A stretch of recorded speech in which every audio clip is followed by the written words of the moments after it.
Chapter 19. Stories and games take place in worlds. Transmedia worlds.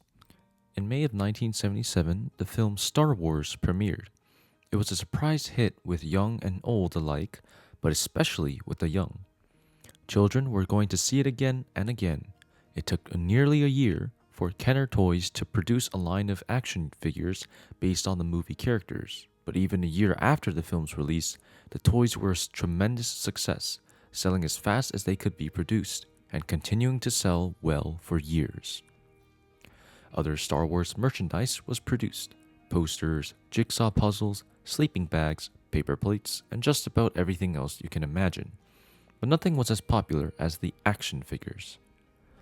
Some people believe that selling this kind of merchandise is just a way to cash in on hype and that, ultimately, it cheapens a film. I mean, these toys look kind of cheesy compared to what you see in the movie. So, why did they sell so many action figures? For some people, they were just a cool decoration, something they could look and remember the film. But for most children, they were something else. They were a gateway into the Star Wars universe. For if you observed children playing with them, you would notice something very strange. Seldom would they act out scenes from the movie as an adult might expect. Instead, they would make up all kinds of stories featuring these characters with only a loose relationship to the plot line from the movie, which was fairly complex and somewhat difficult for a child to fully comprehend. This might lead you to conclude that it was the characters that were so popular, not the story from Star Wars. But often, you would see children give these characters completely different names and completely different relationships than they had in the film, as they had enacted dramas and comedies starring this cast of characters in bedrooms and backyards everywhere in the world. So, if it wasn't the plot line or the characters that the kids were so excited by, then what was left? The answer is that it was the world of Star Wars that was so compelling, and the toys provided another gateway into that world, one that was better than the movie in some ways since it was interactive, participatory, flexible, portable, and social. And weirdly, these toys that made the Star Wars world more meaningful for children, not less, because the toys afforded them the ability to visit the world, sculpt it, change it, and make it their own. And as Star Wars sequels started to appear, there was great anticipation. But how much of that anticipation was a desire to hear a new story, and how much of it was the excitement of re-entering that world? Henry Jenkins coined the term transmedia worlds to refer to a fantasy world that can be entered through many different media: print, video, animation, toys, games, and many others. This is a very useful concept, for it really is as if the world exists apart from the media that support it. Many people find this a bizarre concept. They think of books, films, games, and toys as separate things, each standing on their own. But more and more often, the real product that is created is not a story, or a toy, or a game, but a world. But you can't sell a world, so these various products are sold as gateways into this world, each leading to different parts of it. And if the world is well constructed, the more gateways you visit, the more real and solid the world will become in your imagination. But if these gateways contradict each other or provide inconsistent information, the world crumbles quickly into dust and ashes, and suddenly the products aren't worth anything. Why is this?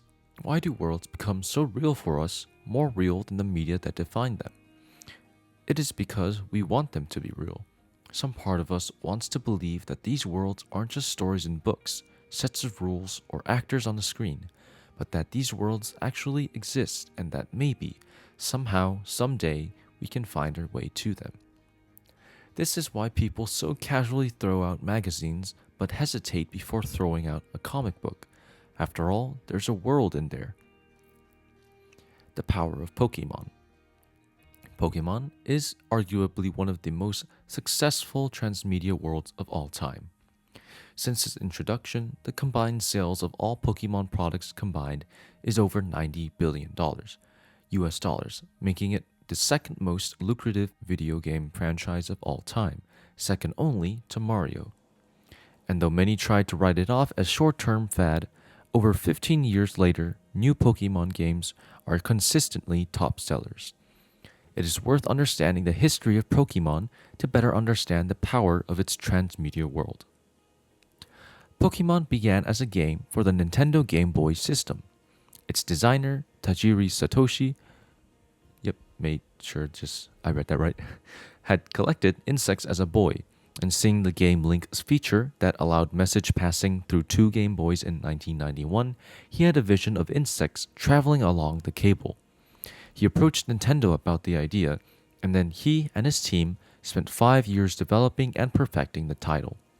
In 1996, Pocket Monsters, the direct translation of the Japanese title, as a pair of games, Red and Green, was launched.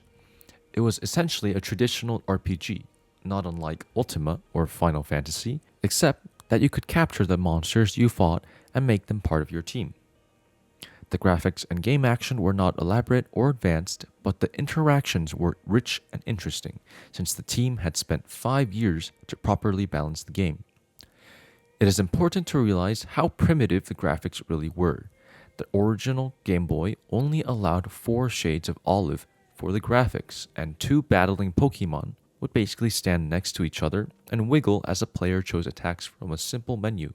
The game was a huge success, so much so that a comic book and an anime series were soon planned. Unlike many TV shows that are only loosely connected to the video game they are based on, examples are the dreadful Hanna-Barbera Pac-Man cartoon, the Pokemon show reflected the intricate rules of the gameplay very closely, and the adventures of the main character were directly based on the quest path through the Game Boy game. The result was a show that so mirrored the mechanics of the game that watching it, players better understood what strategies to use in the game. But most importantly, the TV show gave players a new gateway into the Pokemon universe, one that showed the Pokemon in full color with dramatic animation and sound. When viewers would return to the Game Boy, these vivid images were retained in their imaginations, making the crudeness of the Game Boy graphics and sound completely irrelevant. As mentioned in Chapter 13, Balance, this is sometimes called the binocular effect, so named because it is like when people take binoculars to a sporting event or opera glasses to the theater.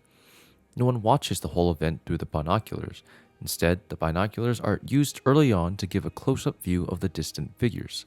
Once someone has seen them up close, they can map that image onto the tiny figures they see on the stage in their visual imagination. These 2 gateways had tremendous synergy. Wanting to succeed at the game gave reasons to watch the TV show, and watching the TV show made playing the game more vivid and exciting. And if this wasn't enough, in 1999, Nintendo worked with the Wizards of the Coast, the company that produced the breakthrough Magic the Gathering collectible card game, to create a new collectible card game based on the world of Pokemon. This game, like the TV show, held as closely as possible to the core mechanics of the Game Boy game. This gave players a third method of entry into this world, one that was both portable and very social. Although the Game Boy game featured the Game Link cable for trading Pokemon, the truth was that player only used it occasionally. Most of the time, it was played as a solo adventure. Not so with the card game. Its low price and accessibility made it very popular with children, especially boys, playing off their interest in competing with their peers and fitting in naturally with the Pokemon slogan of "Gotta catch 'em all." These 3 complementary gateways into a single, solid world made the property a near unstoppable force. People who didn't understand the Pokemon universe were completely bewildered. Is this thing a game or a TV show or what? What is it about the storyline that is so great that kids want to spend all this money on it? I was fortunate enough to be at a roundtable discussion in 1999 with the head of a major entertainment company. Someone asked him what he thought of this Pokemon craze, and he replied, "The movie comes out in a few months, and that'll be the end of it."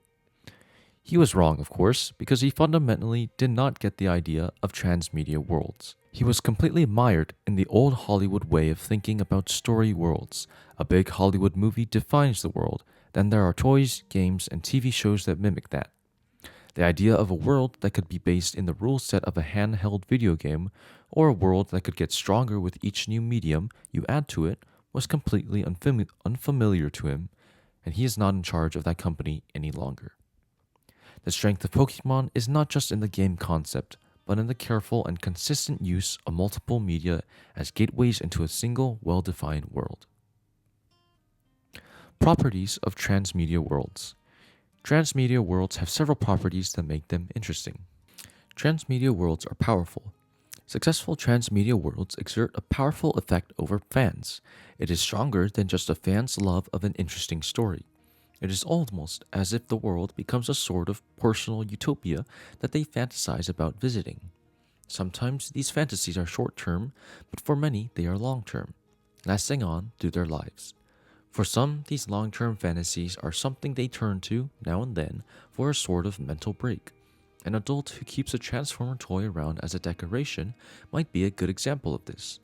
The toy gives them a convenient mental gateway to the world of Transformers that they can visit occasionally. But for others, the passion for this personal utopia becomes something they actively engage in every day.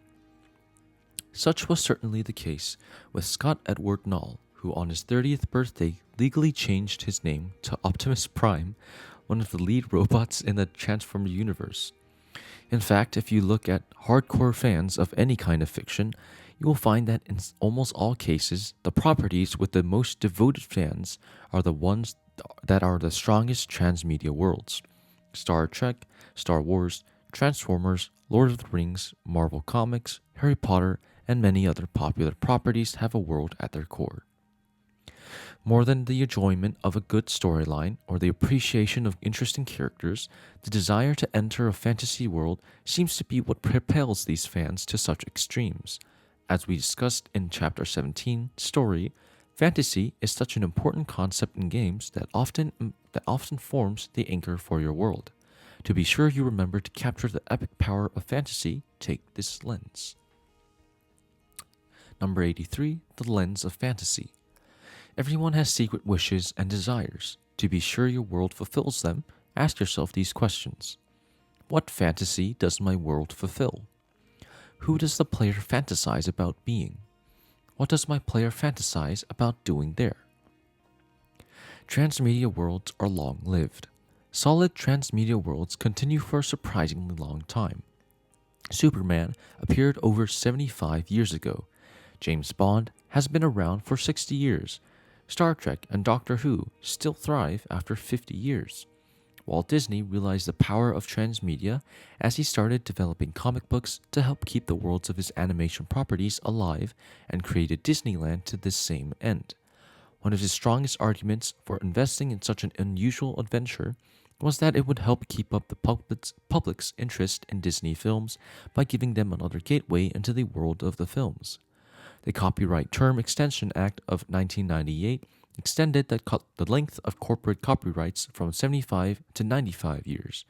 This was greatly spurred by the fact that some still lucrative properties, such as early Mickey Mouse cartoons, were in danger of falling into the public domain. Right or wrong, some have suggested that one of the reasons that this act passed seems to be that it just feels wrong to let a carefully managed, well-beloved world fall into the wrong hands.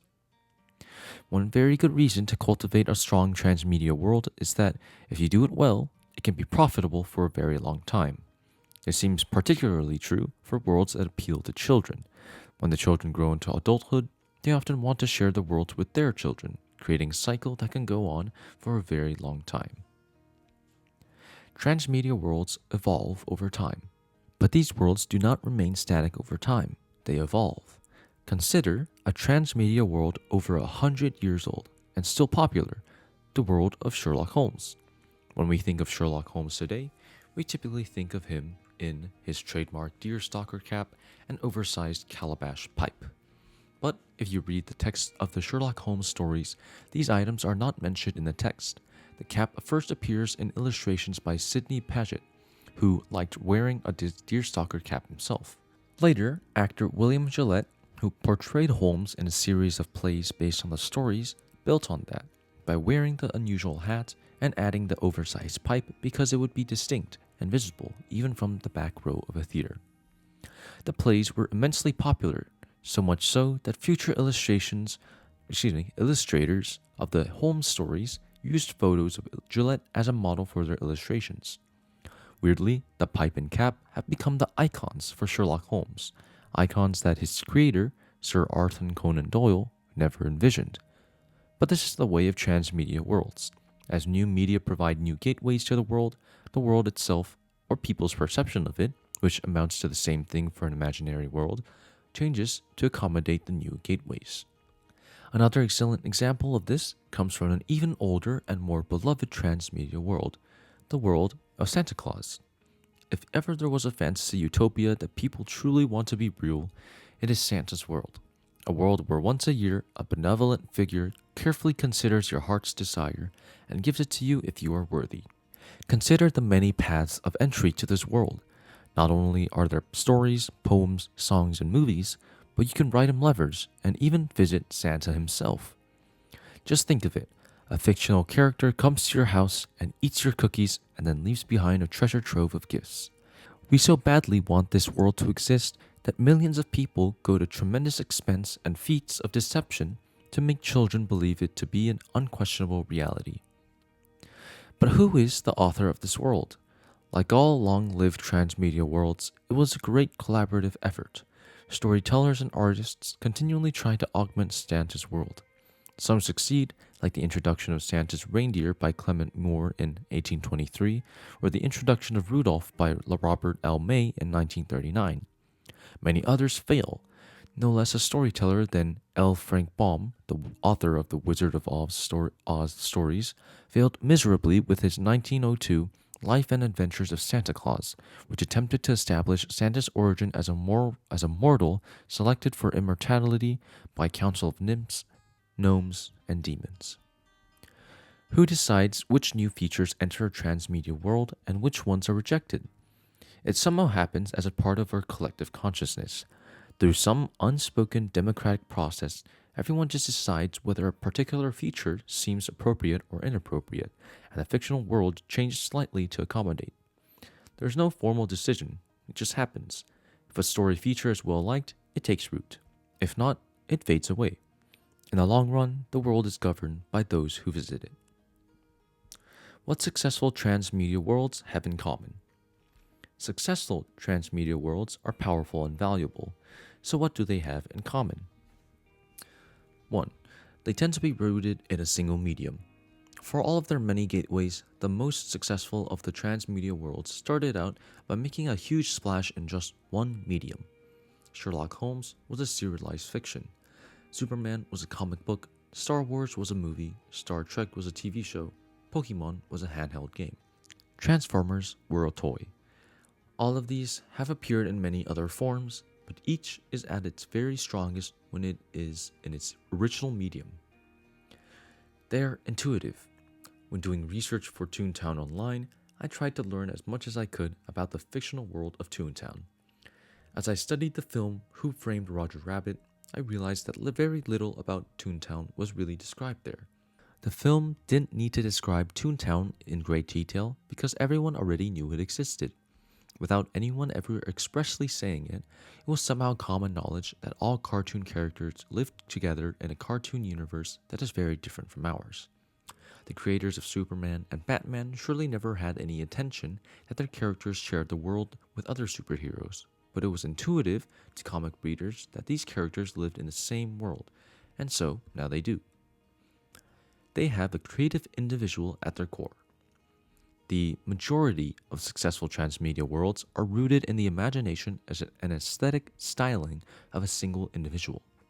People like Walt Disney, Shigeru Miyamoto, L. Frank Baum, Tajiri Satoshi, Jim Henson, J.K. Rowling, and George Lucas are all examples. Occasionally, small, tight teams are able to create successful transmedia worlds, but it is very rare indeed for successful worlds to be created by large teams. There is something about the holistic vision of a world that comes to a single individual that gives it the strength, solidity, integrity, and beauty necessary to survive the pressure of many gateways. They facilitate the telling of many stories. Successful transmedia worlds are never based around a single plotline. They have a solidity and an interconnectedness that goes far beyond that. They leave room for future stories and for guests to to imagine their own stories. They make sense through any of their gateways. One kiss of death for almost any movie is the phrase, "It makes more sense if you read the book." You never know which gateway guests might enter first, so you must make all of them equally inviting and welcoming.